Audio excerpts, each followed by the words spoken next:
lupa subscribe, like, and share. Terima kasih. Assalamualaikum warahmatullahi wabarakatuh.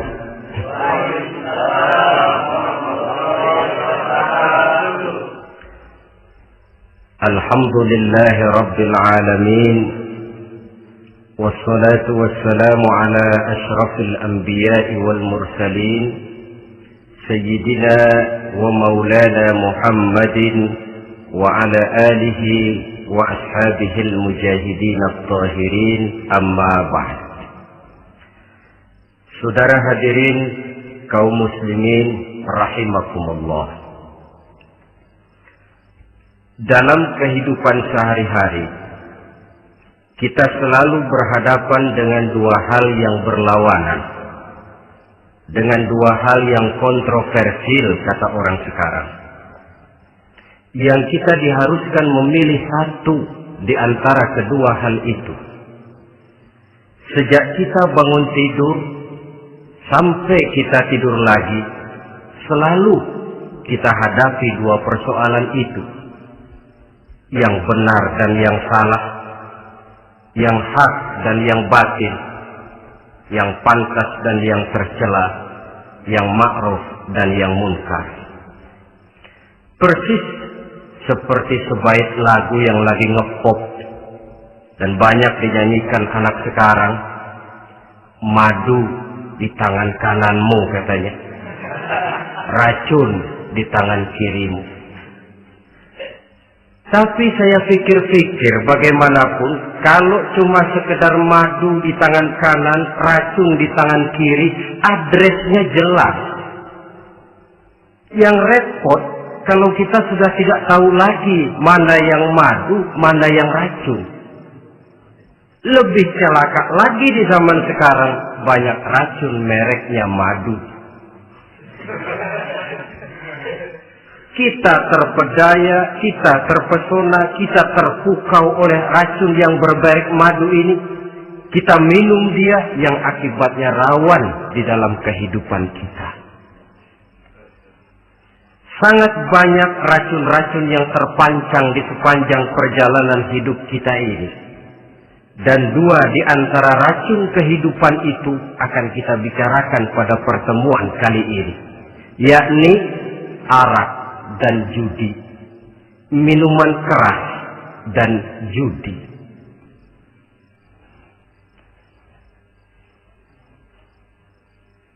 Sebagai yang kita maklum bahwa Islam bertujuan memelihara kemuliaan manusia yang diciptakan fi ahsani taqwim, dalam bentuk yang paling sempurna. Arak atau minuman keras jelas merupakan hal yang merusak dari berbagai aspek kehidupan. Entah kesehatan tubuh, entah pertumbuhan akal, ketentraman rumah tangga, ketentraman masyarakat, bangsa dan negara. Cobalah sejenak kita adakan penyelidikan. Kalau masuk kita ke dalam penjara, melihat sel-sel di sana, berapa banyak yang mendekam di sel karena urusan minuman keras. Masuk kita ke rumah sakit, berapa banyak yang dirawat akibat minuman keras, akibat stres yang dialaminya. Berapa banyak rumah tangga berantakan, berapa banyak pembunuhan terjadi, pemerkosaan terjadi akibat daripada minuman keras ini. Yang paling ironi kalau dia sudah menyerang anak-anak muda kita. Padahal kita tahu remaja, pemuda adalah bentuk miniatur daripada kehidupan suatu bangsa. Akan bagaimana warna Indonesia 20, 30, 40 tahun yang akan datang, remaja dan pemuda kita jawabannya. Bahkan dari segi agama pun, akan bagaimana warna Islam di Indonesia 20, 30 tahun yang akan datang, remaja itu pula jawabannya. Karena itu tidak terlalu berlebihan kalau saya berkata bahwa untuk menghancurkan Islam di Indonesia ini tidak perlu menghancurkan pondok pesantren, tidak perlu menutup masjid, melarang pengajian, menyegel musola, tidak perlu. untuk menghancurkan Islam di Indonesia cukup dengan meracuni remaja, pemuda-pemudi Islam di Indonesia. Kalau mereka sudah diracuni, dijauhkan dari agamanya, masalahnya tinggal menunggu pergantian generasi. Maka yang jadi pilot proyek jelas remaja, pemuda, termasuk dengan menanamkan pengaruh minuman keras. Ditanamkan ke tengah remaja kita untuk jauh dari tuntunan agama. Hei pemuda-pemuda Islam, kalau kau mau jadi pemuda modern, jangan dekat-dekat ke masjid. Masjid khusus 60 tahun ke atas. Sepertinya di depan masjid itu ada papan pengumuman masjid khusus 60 tahun ke atas. Baca Quran kolot. Seiring dengan itu lalu modernisasi diartikan dengan westernisasi. Kau tidak akan bisa jadi pemuda modern sebelum semua yang datang dari barat kau telan mentah-mentah. Kau harus bisa bergaul seperti orang barat, berumah tangga macam orang barat, makan minum seperti orang barat. Kalau nyanyi lagu barat yang orang lain nggak ngerti, kamu juga nggak tahu.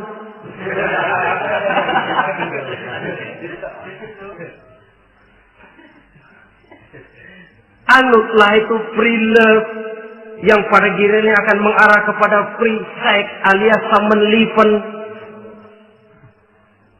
Isaplah itu ganja, morfin, narkotik. Jikalau sudah terlena kita dengan itu, maka kehancuran suatu bangsa sesungguhnya sudah dimulai. Penyakit minuman keras ini bukan cuma penyakit zaman ini. Masyarakat yang dihadapi oleh Rasulullah Shallallahu Alaihi Wasallam 14 abad yang lalu juga masyarakat yang kemaruk dengan minuman keras. Arab jahiliyah kalau sudah minum arak mabuk, tidak cuma minum, dia mandi pakai arak. Sistem pendidikan yang disampaikan Islam bijaksana. Mula-mula diberikan gambaran bahwa arak itu walaupun ada manfaatnya tapi ada bahayanya, dan bahayanya jauh lebih besar daripada manfaatnya. Tahap kedua diberikan pesan jangan mendekati sholat dalam keadaan mabuk. Padahal sholat 1 hari 1 malam 5 kali, artinya makin jauh saja dia dari arak itu. Pada saat kondisi iman sudah memungkinkan, barulah turun vonis bahwa arak itu najis, perbuatan setan, jauhi. Yang ironi yang saya katakan tadi, racun mereknya madu. Kadang-kadang kita dibuai dengan iklan yang tidak mendidik. Saya pernah lihat ada iklan misalnya, Anda ingin modern, majulah bersama minuman ini. Atau minuman ini lambang pergaulan dunia yang maju. Modern diukur dari minuman. Yang jadi korban akhirnya remaja dan pemuda-pemudi kita. Saya teringat satu analisa dari Rasulullah Sallallahu Alaihi Wasallam. Beliau bersabda, Inna min asratis sa'ah. Sesungguhnya di antara tanda-tanda kiamat. Apa kiamat itu? Dalam arti yang umum, kiamat itu saat di mana alam ini hancur, bumi gempa, air laut tumpah ke darat, gunung meletus, planet-planet bertabrakan, lalu semua yang bernama hidup mati. Itu kiamat beneran. Saya nggak mau cerita kiamat beneran, sebab saya sendiri nggak kepengen ngalamin. Yang sering kita ngalami ini kiamat kecil-kecilan, kiamat mini. Apa kiamat mini itu? Hancurnya sendi-sendi kehidupan sosial. Maksiat merajalela, munkarat menjadi-jadi. Yang ma'ruf dianggap munkar, yang munkar malah menjadi ma'ruf. Yang salah disanjung-sanjung, yang benar dicaci maki. Tuntunan dianggap tontonan, tontonan malah jadi tuntunan. Kan kiamat kalau sudah begitu. Penjungkiran nilai. Kenapa hal semacam ini bisa terjadi? Penyebabnya kata Nabi, pertama ayyurfa'al ilmu. Ilmu diangkat oleh Allah. Bagaimana cara Allah mengangkat ilmu dan apa maksudnya itu? Allah mengangkat ilmu itu, saudara, caranya pertama dengan mewafatkan ulama.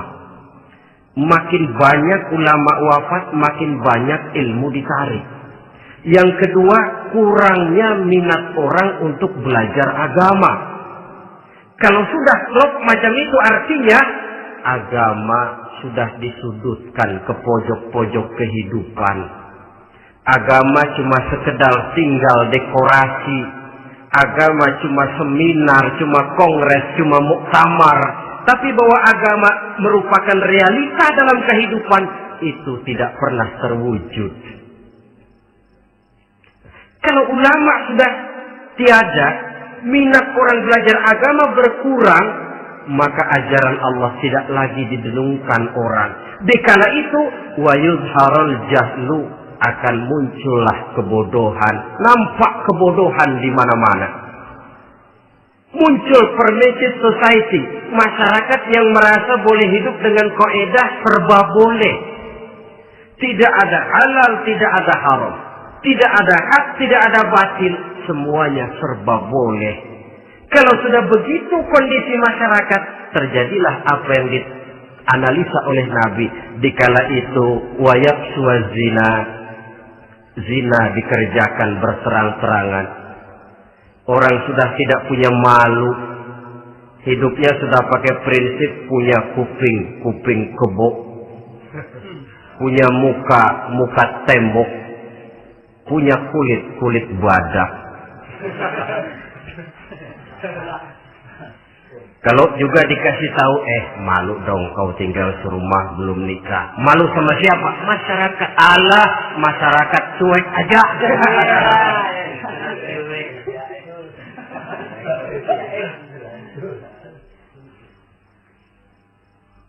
Bukankah realita kalau kita ikuti surat-surat kabar, berapa banyak sudah gadis-gadis bergelimpangan jadi korban? Berapa banyak bayi-bayi yang lahir ke alam ini tanpa harus tahu kemana dia mesti manggil bapak, yang akhirnya mengalami keterakisan, dimasukkan ke dalam kantong plastik, dibuang ke tempat sampah. Kalau itu sudah terwujud, muncul efek negatif yang kedua, wa yushrabal khamr, arak, minuman keras jadi kebanggaan. Anak muda belum nyohor kalau belum bisa mabuk. Yang nggak mabuk dianggap kolot. Kampungan lo. Bikin malu baru kena segelas aja udah miring. Cengeng. Temen kita hebat sampai nyungsep di got. Yang nyungsep hebat. Ya, kalau cuma yang hancur kehidupan pribadi. Tapi kalau sudah menyangkut masa depan, yang berarti masa depan suatu generasi adalah merupakan masa depan daripada suatu bangsa. Begitu kerasnya Islam ini melarang minuman keras. Sampai bukan cuma sekedar meminumnya saja yang diharamkan, tetapi juga dilarang mengimportnya, memproduksinya, membuka warung yang menjual minuman keras atau bekerja di tempat penjualan minuman keras. Ada juga yang nyerempet-nyerempet, Pak, kalau sedikit kan nggak apa-apa, nggak mabuk ini. Nah, saya ingatkan hadis Nabi diriwayatkan oleh Imam Ahmad, Abu Daud dan Turmuzi. Nabi bersabda, "Ma askara katsiruhu faqaliluhu haramun." Apa yang banyaknya menyebabkan mabuk, sedikitnya pun tetap haram hukumnya. Memang barangkali mungkin ada manfaatnya, tetapi bahayanya jelas lebih besar ketimbang manfaat yang bisa timbul daripada jenis minuman keras itu sendiri. Dalam hadis lain, Nabi pesankan, "Man kana yu'minu billahi wal yawmil akhir, fala yaq'udu ala ma'idatin taduru 'alaiha al-khamru. Siapa yang beriman kepada Allah dan beriman kepada hari akhirat, jangan dia duduk di dalam satu pertemuan yang di dalam pertemuan itu diedarkan minuman keras. Masuk ke dalam lingkungan macam itu saja tidak diperkenankan. Kenapa? Asyariku fi syarri syarrun. Bersekutu dengan kejahatan, jahat juga hukumnya. Semalam kamu mabuk ya? Enggak, temen. Saya cuma ngebeliin aja kok. Apalagi ngebeliin.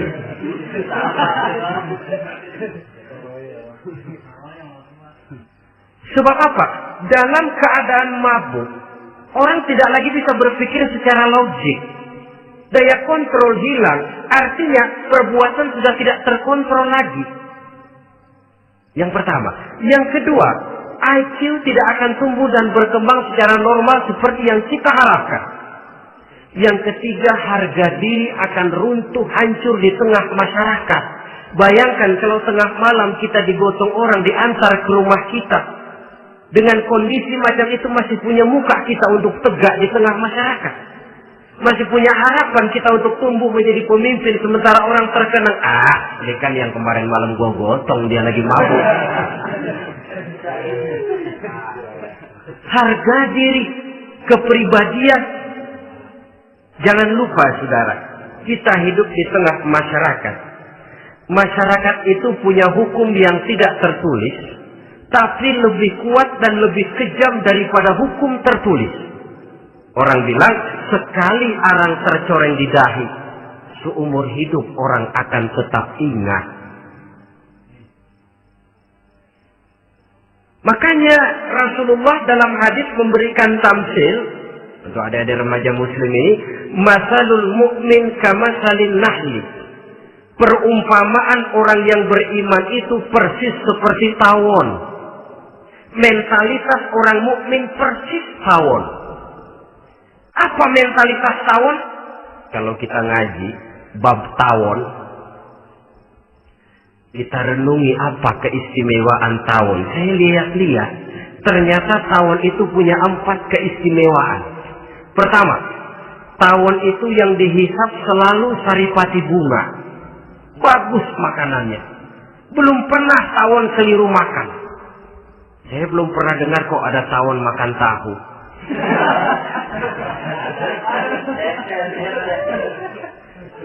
Yang dimakan selalu saripati bunga. Artinya apa? Orang mukmin perutnya itu perut selektif.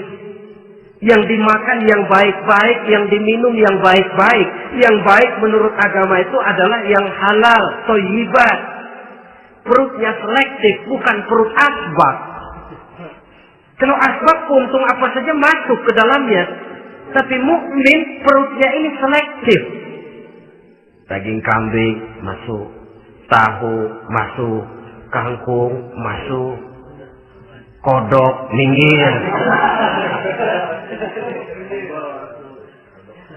Air kelapa minum, kopi minum. Tapi kalau sudah berbau minuman keras, minggir.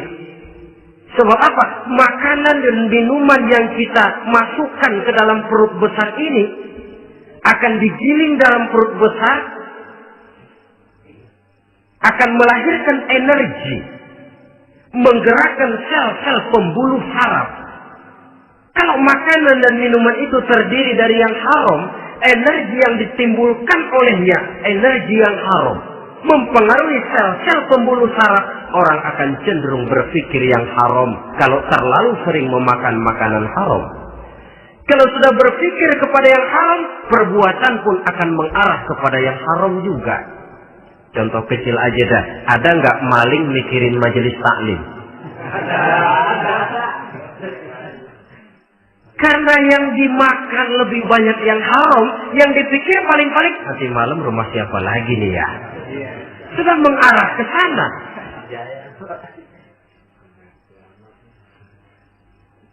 Saripati bunga yang dimakan tawon itu. Lalu tawon yang kedua saya lihat yang dikeluarkan selalu madu. Artinya apa orang mukmin itu? Kalau dia berkata, perkataannya mengenakan orang. Kalau dia berbuat, perbuatannya membawa manfaat bagi orang.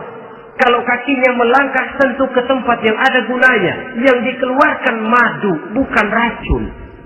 Indah tawon itu. Yang ketiga, tawon saya lihat, kemanapun dia hinggap, tidak ada dahan patah. Artinya apa? Orang mukmin dimanapun dia tinggal, kemanapun dia pergi, pantang jadi biang kerok buat lingkungannya, pantang menimbulkan kerusuhan dan keonaran. Tidak ada cabang patah dimanapun tawon hinggap. Tapi juga yang keempat, saya lihat-lihat tawon itu jangan coba-coba diusik. Satu kali dia diusik, kemana orang lari? Nyilem masih ditungguin. Tawon. Tapi kalau nggak diusik, nggak ada tawon usil ke pasar nyariin orang. Ketika dia diusik, inilah saatnya saya harus mempertahankan kehormatan diri saya. Dia pun bangkit. Artinya apa? Orang mukmin tidak boleh nyari-nyari musuh. Tapi ketemu musuh tidak boleh lari. Musuh jangan dicari, bertemu pun jangan lari. Mentalitas orang mukmin seperti tawon. Yang dimakan baik, yang dikeluarkan baik. Kemana dia tinggal tidak menimbulkan keonaran buat masyarakat, tapi juga sanggup menjaga dan mempertahankan kehormatan dirinya. Kalau konteksnya dengan masalah yang sedang kita bicarakan, minuman keras. Saya katakan tadi, kita kadang-kadang salah pilih, tertipu oleh racun yang bermerek madu. Ada minuman empuk, nyari yang keras. Salah pilih. Ketahuan orang bikin pel buat anjing, manusia yang nelen. Akhirnya miring kayak anjing. Saudara, mari kita renungi An-Nisa ayat 140. Allah Subhanahu wa taala mengingatkan, "Qad nazzala 'alaikum fil kitab an idza sami'tum ayati Allahi yukfaru biha wa yustahza'u biha fala taq'udu ma'ahum hatta yaqudu fi haditsin ghairi innakum idzam mithluhum." Sungguh kata Allah, telah diturunkan kitab Al-Quran ini kepada kamu,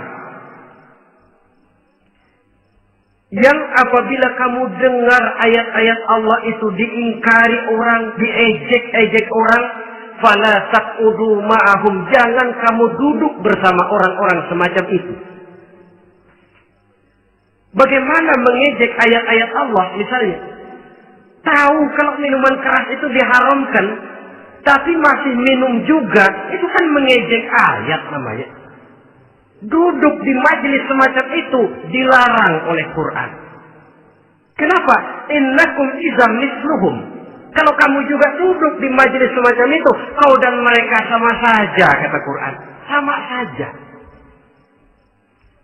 Tahu kalau minuman yang memabukkan itu diharamkan agama, tapi minumnya juga mengejek ayat Allah. Duduk di tengah kelompok mereka berarti ikut mengejek ayat Allah. Dekat saja pun jangan, entahlah lagi sampai meminumnya.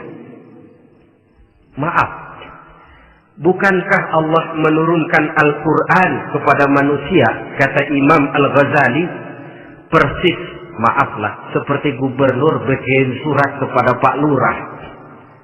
Dalam suratnya Pak Gubernur bilang, Pak Lurah, tolong carikan tanah di daerah Kebayoran untuk sekolah 6.000 meter. Pak Lurah dapat surat dari Pak Gubernur, bangga bukan main. Itu surat sore, pagi, siang, malam dibaca. Ditaruh di tempat yang tinggi. Diberikan minyak wangi, mau diambil, dicium dulu.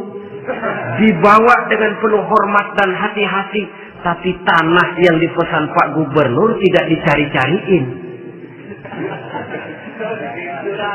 Penghargaan macam apa ini? Nanti Gubernur cek, Pak Lurah, siapa? Sudah terima surat saya? Sudah Pak, sudah. Bagus. Lalu bagaimana? Aduh Pak, surat Bapak sore pagi, siang, malam saya baca. Bagus. Apalagi Lurah? Surat Bapak saya taruh di tempat yang tinggi Pak. Saya pakai minyak wangi. Mau saya ambil, saya cium dulu. Saya bawa dengan penuh hormat dan hati-hati. Bagus Lurah. Kau memang hormat sama atasan. Cuman Lurah, tanahnya udah dicariin belum? Nah yang itu belum tuh Pak. Belum. Kata Gubernur, bagus Lurah, besok berhenti lo ya.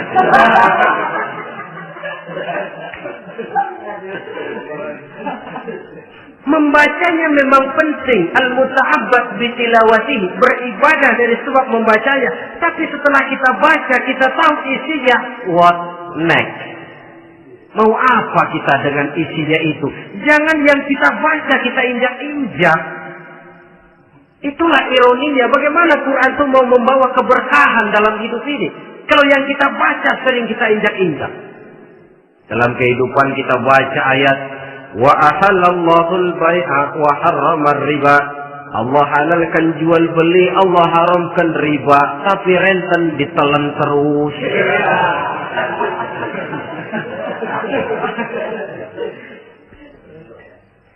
Kita baca ayat wa'tasimu bihablillahi jami'an wa la tafarraqu. Berpegang teguhlah kamu kepada tali Allah, jangan bercerai-berai. Tapi sesama muslim pelotot-pelototan jalan terus.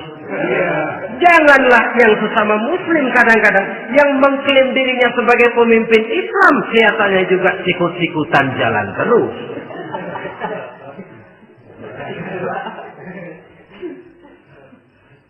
Sehingga tidak heran kalau orang bilang di bawah ngamalin ayat kursi sudah sampai di atas ayat hilang, tinggal kursi saja yang diamalin. Ironi dan menyedihkan. Perjalanan panjang memang saatnya kita menunggal dengan Al-Quran ini. Tetapi prosesnya memang harus kita mulai dari sekarang. Perkara kapan proses ini selesai, itu bukan masalah kita. Tapi bahwa kita sudah memulai suatu proses, itulah yang diharapkan. Hadirin yang saya hormati, oleh karena kerasnya peringatan Islam terhadap minuman keras, pernah satu hari seorang lapor kepada Khalifah Umar bin Abdul Aziz bahwa ada sekelompok orang berkumpul meminum minuman keras. Kata Khalifah Umar bin Abdul Aziz, "Zerah mereka, hukum, cepat." Ya Khalifah, kenapa? Di tengah mereka ada juga orang yang Ramadan biasa puasa. Begitu, iya. Yang biasa puasa duluan hukum. Kenapa? Mengerti memang lebih besar resikonya daripada tidak mengerti. Kalau yang tidak mengerti dilatar belakangi oleh kebodohan, barangkali masih bisa ditolerir, masih bisa dimaklumi. Ini toh sudah tahu mau puasa, kenapa berkumpul di majelis yang ada minuman keras? Tapi memang kelompok ini kan memang selalu ada. Kita lihat dalam masyarakat itu kan ada 4 kelas. Pertama, ada orang yang tahu perintah dan tahu larangan. Ini the first class, kelompok terbaik. Perintah tahu dia kerjakan, larangan tahu dia jauhi. Ini orang terbaik. Yang kedua, ada orang tahu perintah tapi tidak tahu larangan. Perintah tahu, larangan tidak tahu. Sholat mau, puasa mau, zakat fitrah bayar, nyolong mau, mabuk ayo. Perintah tahu tapi larangan tidak tahu, akhirnya semua dikerjain. Barangkali yang rada bingung malaikat bagaimana nyatatnya ini. Kotor absen. Gelas yang ada di hadapan saya ini, kalau semua diisi air putih macam ini, kan jelas bisa diminum orang. Kalau semua diisi bensin, jelas bisa diminum motor. Tapi kalau separuh diisi air putih, separuh diisi bensin, kacau. Kalau gelas yang ada di hadapan saya ini sepenuhnya diisi air putih, jelas bisa diminum orang. Kalau sepenuhnya diisi bensin, juga jelas bisa diminum motor. Yang repot kalau separuh diisi air putih, separuh diisi bensin. Kacau statusnya. Orang minum mabuk, motor minum pun mogok. Dijual juga tidak laku barang campuran. Inilah makna pernyataan Allah, wala talbisul haqqa bil batil. Jangan kamu campur adukan antara yang hak dan yang batil. Perintah dikerjakan, larangan pun dikerjakan juga. Kelompok ketiga, ada pula manusia yang tahu larangan tapi tidak tahu perintah. Larangan tahu tapi perintah tidak tahu. Jahat sama tetangga tidak, mencuri tidak, mabuk tidak, zina tidak, sholat tidak, puasa tidak, polos. Semua serba tidak. Dan yang terakhir, kelompok keempat, perintah tidak tahu, larangan pun tidak tahu. Ini masuk kelompok makhluk gratis. Misalnya kambing, ayam, kerbau, itu kan makhluk-makhluk yang memang perintah tidak tahu, pun larangan juga tidak tahu. Nah, dalam hubungannya dengan ini, saya mengajak, marilah kita berusaha sekuat mungkin menjauhkan diri dari minuman keras yang jelas bahayanya dengan hidup tidak jauh dari bimbingan agama. Hadirin kaum muslimin rahimakumullah. Kawan seiring dan sejalan dari minuman keras, judi namanya. Saudara kembar barangkali. Yang satu sering menimbulkan yang lain, tetapi bukan tak jarang keduanya berjalan berdampingan. Posisi judi dan arak ini dalam Quran sama bahayanya. Apa sebab? Mentalitas judi adalah mentalitas sirkel, lingkaran setan. Artinya, yang menang biasanya ketagihan, yang kalah biasanya penasaran. Ini yang menyebabkan orang tidak mau berhenti. Kalau dia menang, dia ingin mencoba untuk menang dalam jumlah yang jauh lebih besar lagi. Kalau dia kalah, dia penasaran, kenapa hari ini kalah? Ah, barangkali sial, besok malam saya tebus. Mental semacam ini memang sulit untuk berhenti. Kenapa judi diharamkan dalam Islam? Pertama, seorang muslim di dalam berusaha mencari harta, dia harus mengikuti sunnatullah. Kata kita orang muslim, hukum alam kata orang sekarang, natural of law bahasa kerennya. Berusaha menurut hukum kausal, memasuki rumah dari pintunya, menunggu suatu akibat dari sebab yang kita lakukan. Bahwa kalau begini, mesti begitu. Karena kita memang terikat oleh permainan yang disebut hukum alam ini. Hidup bukan undian, jangan mengharap untung besar tanpa mau peras keringat. Satu pagi Khalifah Umar bin Khattab radhiyallahu an masuk ke masjid. Beliau lihat ada orang sedang berdoa khusyuk betul. Ditunggunya 2 menit, 3 menit, sampai 10 menit lebih belum juga selesai. Agak lama orang itu berdoa. Selesai berdoa, dihampiri orang itu oleh Sayyidina Umar. Beliau tanya, saudara, lagi apa tadi itu? Berdoa ya Khalifah. Minta kepada Allah? Tentu minta kepada Allah. Minta apa? Minta rezeki. Sudah lama? Dari tadi habis sembahyang subuh. Dapat? Belum. Ya memang kata Sayyidina Umar, inna sama la tumtiru zahaban wala fiddatan. Langit itu tidak mungkin akan menghujankan emas, tidak mungkin pula menghujankan perak. Jadi orang dilarang duduk bermalas-malas menunggu keajaiban yang datang dari langit. Karena memang hidup ini bukan undian. Jadi jangan mengharap untung besar tanpa mau peras keringat. Di dalam berusaha kita terikat oleh sunnatullah. Kalau begini sebab penyebabnya, akan begini akibat yang ditimbulkannya. Yang kedua, Islam menjadikan harta manusia itu sebagai benda berharga yang dilindungi. Mengambilnya dengan judi termasuk memakan harta orang lain dengan cara yang batil. Yang ketiga, judi itu sendiri dapat menimbulkan permusuhan dan pertentangan antara para pemain itu sendiri. Meskipun kelihatannya kompak duduk dalam satu meja yang saling berhadap-hadapan, yang kalah kelihatannya pasrah, tetapi kan itu cuma kulit permukaan. Batinnya bagaimanapun juga yang kalah itu tetap mendendam.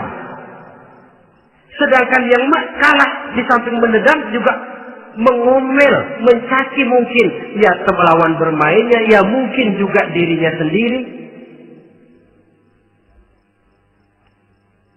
Dan yang keempat, judi itu merusak aktivitas hidup, membuat orang membuang waktu dengan tidak terasa, dan yang pada gilirannya melupakan orang kepada tanggung jawab. Wah, kalau sudah memegang kartu, konon kabarnya, saya sendiri alhamdulillah belum pernah,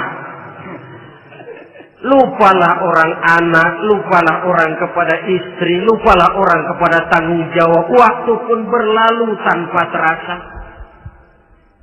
Apalagi kalau sudah diiming-iming oleh gambaran akan memperoleh keuntungan yang besar. Termasuk di dalam judi itu undian, apapun namanya. Yang usaha ke arah ini seharusnya tidak dipermudah, walaupun dengan embel-embel dana kemanusiaan, sumbangan sosial. Saya tidak begitu yakin, saudara, bahwa bangsa Indonesia ini sudah begitu menipis rasa kemanusiaannya, sehingga untuk berlaku sosial mesti diimbangi dengan hadiah sekian juta rupiah. Saya tidak percaya bahwa umat Islam di Indonesia sudah begitu tipis rasa kasih sayangnya kepada sesama, sehingga sulit mengeluarkan bantuan kalau tidak diimbangi dengan hadiah yang sekian puluh juta rupiah. Yang saya khawatir apa? Pada gilirannya di negeri ini akan makin banyak penghayal-penghayal kelas berat, tukang-tukang lamun kelas tinggi, yang hidup cuma ngumpulin jikalau andai kata umpama misalnya orang sudah kemana-mana kita masih menghitung jikalau.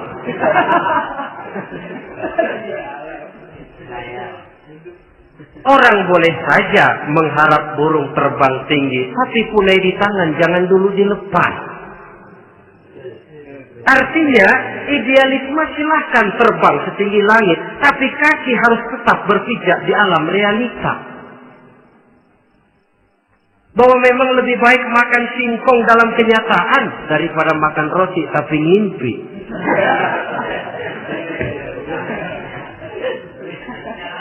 Kadang anaknya menangis, Pak minta jajan, ada uang 200 rupiah. Sudahlah sabar, kau jangan jajan, nanti bapak beliin kalau tembus 100 juta nih. Akhirnya yang 100 juta tidak, anak pun kelaparan. Bukankah akan jadi masalah bagi semuanya? Belum lagi rasa sayang kepada harta yang sudah dia miliki, entah itu tanah, rumah, kendaraan. Kalau sudah kadangkala di meja judi, hilang rasa sayang kepada benda itu. Ada rumah-rumahnya dilelang, ada kendaraan-kendaraan jadi taruhan, ada jam tangan pun copot tanpa terasa. Maka berapa banyak rumah tangga berantakan, istri minta cerai, orang jadi nekat merampok, orang jadi nekat mencuri, korupsi kalau dia pejabat. Akibat apa ini? pengaruh yang namanya judi. Saudara kaum muslimin, ma'asyiral muslimin rahimakumullah. Itu sebabnya di dalam surah Al-Maidah ayat 90 Allah menekankan, innamal khamru wal maisir wal ansab wal azlam rijsun min amali syaitan fajtanibuhu la'allakum tuflihun. Sesungguhnya arak, judi, berhala, mengundi nasib itu rijsun. Ya Allah, jarang benar Quran menggunakan kalimat rijsun. Rijsun ini sudah merupakan puncak kekotoran. Bapak moyangnya najis, itu rijsun. Rijsun, kotor. Sudah kotor ditambah pula min amali syaitan, pekerjaan setan. Wajtanibuhu, jauhi. Jangan sampai main, dekat saja tidak boleh, jauhi. La'allakum tuflihun, jikalau kamu mau menjadi orang-orang yang beruntung. Sejarah tidak pernah mencatat ada orang jadi miliuner karena judi. Sejak David Rockefeller sampai Aristotle Onassis, orang-orang kaya top di dunia, mereka kaya bukan karena judi, tapi karena kemauan peras keringat banting tulang, mau memulai sesuatu dari kenyataan yang real di depan mata. Sebab apa? Hidup ini memang perjuangan. Janganlah kita ingin hidup dengan satu prestasi, ingin tetap hidup seperti apa adanya sekarang ini saja, toh kita harus berjuang. Apalagi ingin hidup lebih baik, lebih terhormat, lebih mudah. Hidup perjuangan. Perjuangan berarti pengorbanan. Berani hidup artinya berani berjuang. Berani berjuang maksudnya rela berkorban. Takut berkorban, jangan berjuang. Tidak mau berjuang, berhenti hidup. Itu logika. Dan bagaimanapun saya yakin lebih baik berkorban daripada menjadi korban. Kalau sekarang kita berkorban, peras keringat, banting tulang, berusaha secara sunnatullah untuk menghidupi anak, istri, keluarga, pada satu saat kita tidak akan menjadi korban kebrutalan anak-anak kita sendiri. Kalau mereka dibesarkan dan tumbuh berkembang oleh hasil yang diperoleh dari meja judi. Ayat 91 Al-Maidah ini lebih memperkuat lagi. Kalau itu arak, judi, berhala, mengundi nasib adalah perbuatan setan, sebenarnya setan mau apa sih? Ayat 91 menegaskan, innama yuridu syaitanu ayyuqi'a bainakumul adawata wal baghdha'a fil khamri wal maisir. Yang dimaui setan itu tidak lain supaya dengan arak dan dengan judi timbul rasa permusuhan, sikap memusuhi, saling marah di antara kamu. Coba, biasanya dalam meja judi sudah loyo, waktu juga sudah berlarut-larut. Yang menang mau berhenti, apa yang kata yang kalah? Berhenti dah, gua wacok loh. Enak bener, gua lagi kalah, lu berhenti. Coba, kira-kira kapan akan selesai permainan? Akan timbul permusuhan, akan timbul rasa dendam, kesumat yang ditanamkan oleh setan. Karena memang baik arak, baik judi, baik berhala, baik mengundi nasib, itu semua permainan-permainan setan yang diberikan kepada kita untuk kita ikut andil bermain di dalamnya. Tatkala kita ikut terkena jerat setan, tertawalah mereka. Kenapa? Oh, makin banyak teman saya di neraka. Maaf, setan itu kan sudah tahu vonisnya. Ketika dulu di dengkotnya yang namanya iblis terusir dari surga, itu bikin semacam perjanjian dengan Allah. Tuhan, kenapa ini? Gara-gara Adam saya terusir dari surga. Maka sejak saat ini Adam dan seluruh keturunannya adalah musuh bebuyutan saya. Saya akan gelincirkan mereka dari jalan. Silahkan iblis, goda mereka. Tapi kau tidak akan mungkin bisa menggoda mereka kalau hamba-hambaku itu menjadi hamba yang ikhlas. Hanya hambaku yang ikhlas yang tidak mungkin kamu goda. Yang lain barangkali bisa. Sejak saat itulah iblis memproklamirkan permusuhan. Dan dia sudah tahu betul vonisnya neraka. Tugas dia sekarang bagaimana mengumpulkan teman sebanyak-banyaknya ke dalam neraka. Hamba Allah saja yang tidak tergelincir kepada minuman keras dan judi. Hamba Allah yang ikhlas itu bagaimana? Yang ikhlas menjadi hamba Allah. Dalam arti kata dan perbuatannya memang mencerminkan bahwa dia hamba Allah. Maaf. Di zaman sekarang ini kan banyak orang cuma berkata, saya hamba Allah, mulutnya. Tapi perbuatannya membuktikan dia hamba setan, hamba dunia, hamba harta, budak jabatan, budak nafsu. Tidak sesuai antara ucapan dan perbuatan. Sebab itu kata-kata hamba Allah kalau keluar dari mulut manusia itu murah. Soalnya ngaku. Ngaku siapapun bisa. Tapi diakui atau tidak? Ini yang kita belum tahu. Ada juga orang berdalih, saya kan masang kalau dapat nanti mau nyumbang masjid. Barangkali aja kalau nyumbang masjid disoriin dikit sama Tuhan.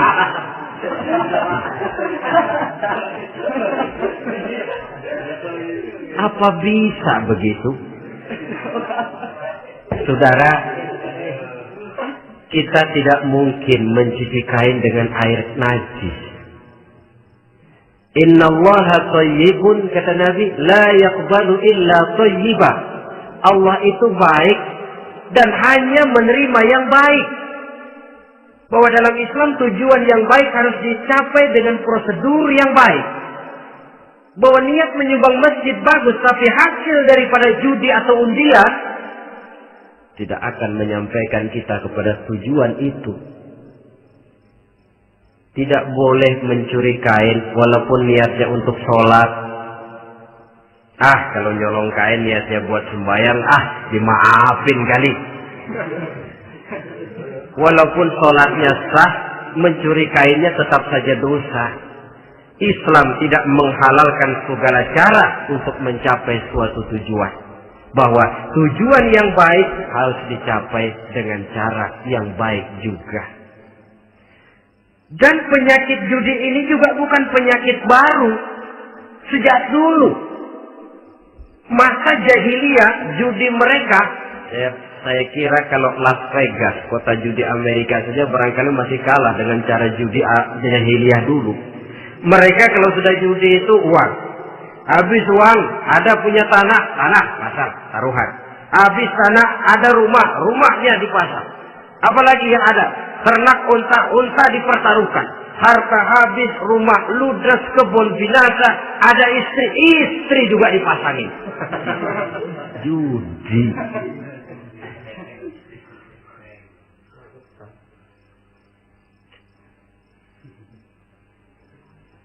Kita sebagai muslim oleh Al-Quran dijelaskan orang yang mempunyai dua tujuan hidup. Pertama tujuan jangka pendek. Yang kedua tujuan jangka panjang.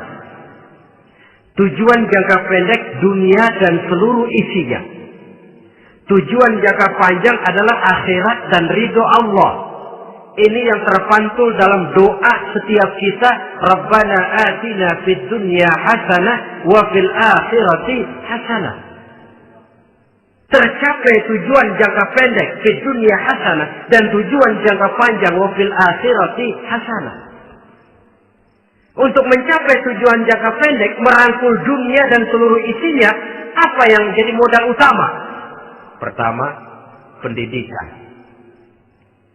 Makin tinggi jenjang karier pendidikan yang kita tempuh, rasa-rasanya makin mudah menjangkau dunia dan isinya. Yang kedua, pengalaman, tenaga expert masih tetap diperlukan.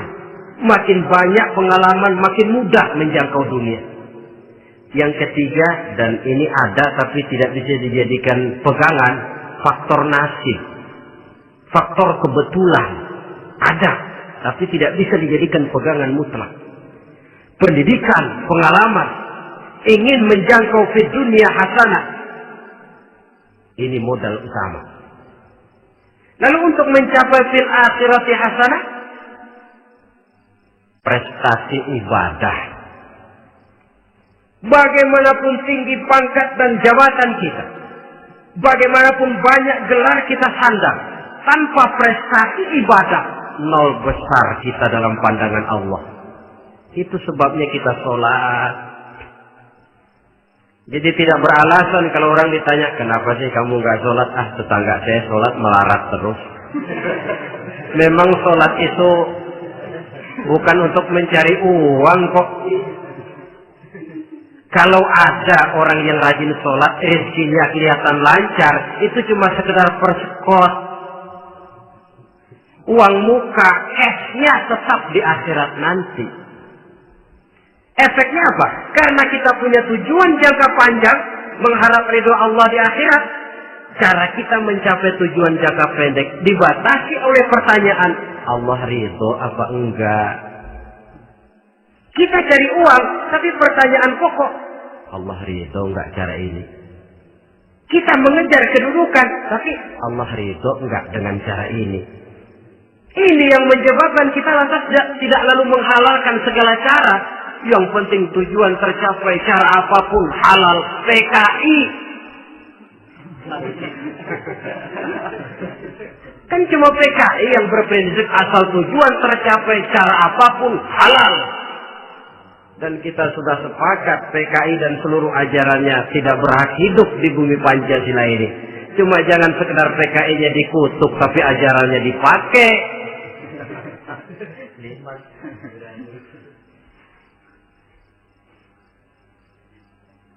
Nah, untuk mencapai dua tujuan ini, Islam mengajarkan sistem keseimbangan.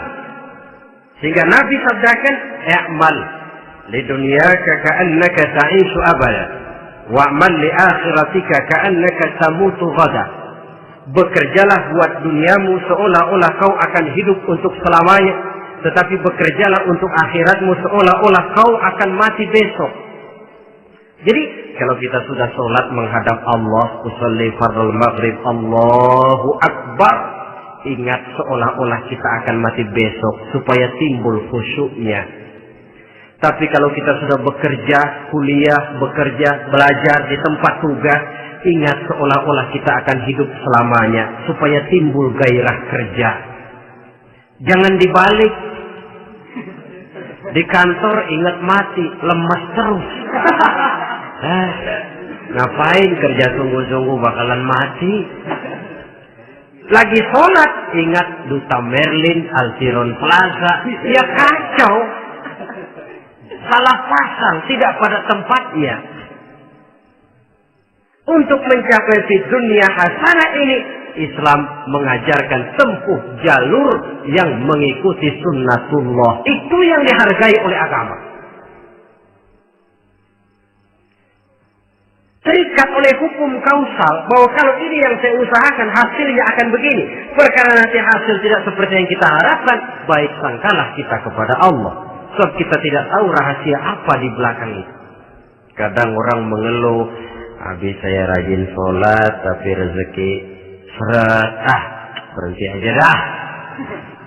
Kita tidak tahu rahasia di belakang itu. Pernah hadirin, satu hari seorang petani, dia selesai bekerja di ladang, istirahat. Dia tidur di bawah sebuah pohon beringin. Di sebelah pohon beringin itu ada pohon labu. Dia berpikir, Kalau saya lihat-lihat Tuhan nggak adil katanya. Masa pohon beringin pohonnya besar, buahnya kecil. Pohon labu pohonnya kecil, buahnya gede. Tuhan bukan arsitek ulung ini.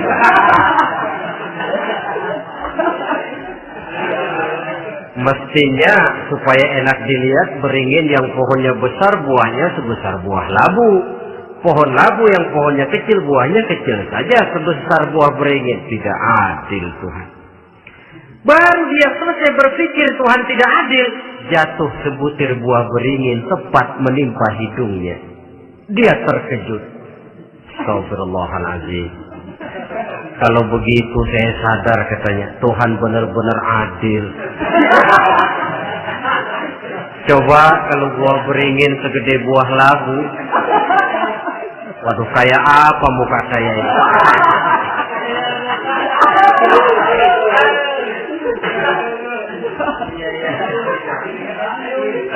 Baru terbuka pandangan matanya setelah berhadapan dengan kenyataan. Baru keluar respek. Allah benar-benar adil. Padahal semenit yang lalu dia masih berkata, Tuhan bukan arsitek ulu.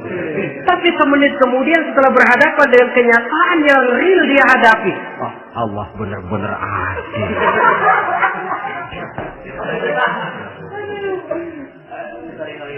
Itulah kehidupan ini.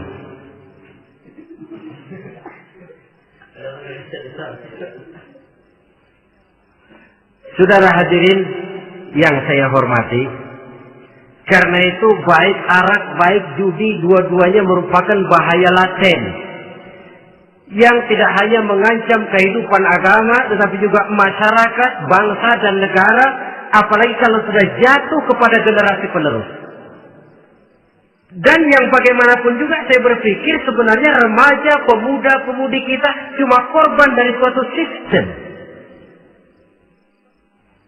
Sebab ini merupakan tanggung jawab bersama. Ulama mubalik macam saya paling wewenangnya cuma ngomong. Yang punya SK untuk memberhentikan pabrik minuman keras itu kan Menteri Perindustrian. Tangan-tangan eksekutif. Sehingga kalau Nabi katakan, Man ra'a minkum munkaran falyughayyir biyadihi wa illam yastati' fa bilisanih wa illam yastati' fa biqalbihi. Apabila salah seorang kamu melihat suatu kemunkaran, termasuk minuman keras dan judi di dalamnya, rubah itu. Dengan cara apa? Kalau kau mampu dengan tangan, artinya power, kekuatan. Kalau dengan tangan tidak mampu, ini orang kalau gue pukul gue yang melintir nih. Umpamanya, fabilisani, dengan lidah ngomong. Mas, saya senang sampean tinggal di sini, kampung kami tambah warga, tapi tolonglah jangan bawa pengaruh yang tidak baik. Kalau ternyata bicara pun tidak berani, fabiqalbi, cukup dalam hati sekurang-kurangnya tidak ikut membenci kemungkaran dalam hati, itulah kadar iman yang paling lemah. Ini secara umum. Tapi kalau hadis ini kita mau adakan semacam, katakan description of job, bahasa kerennya, kita adakan pembagian tugas. Siapa yang harus merombak kemungkaran dengan power? Penguasa, pemerintah, sebab dia punya aparat. Siapa yang merombak kemungkaran dengan lidah? Ulama, kiai, mubalik, ngomong. Siapa yang hanya merubah kemungkaran dalam hati? Kita umumnya rakyat lemah ini. Yang mau ngomong gak berani, tapi hati pegel. Nah, kalau sudah ada pembagian tugas semacam itu, insya Allah masing-masing akan berjalan pada relnya. Dan pada akhirnya selamatlah kita, bangsa Indonesia, umat Islam pada khususnya, dari bahaya, baik bahaya minuman keras maupun bahaya judi. Menyelamatkan bangsa dan yang lebih lagi menyelamatkan masa depan kita. Sekianlah saudara pertemuan kita pada saat ini. Mudah-mudahan ada manfaatnya. Terima kasih atas segala perhatian. Mohon maaf atas segala kekurangan. Usikum wa nafsi bitaqwallah. Wassalamualaikum warahmatullahi wabarakatuh.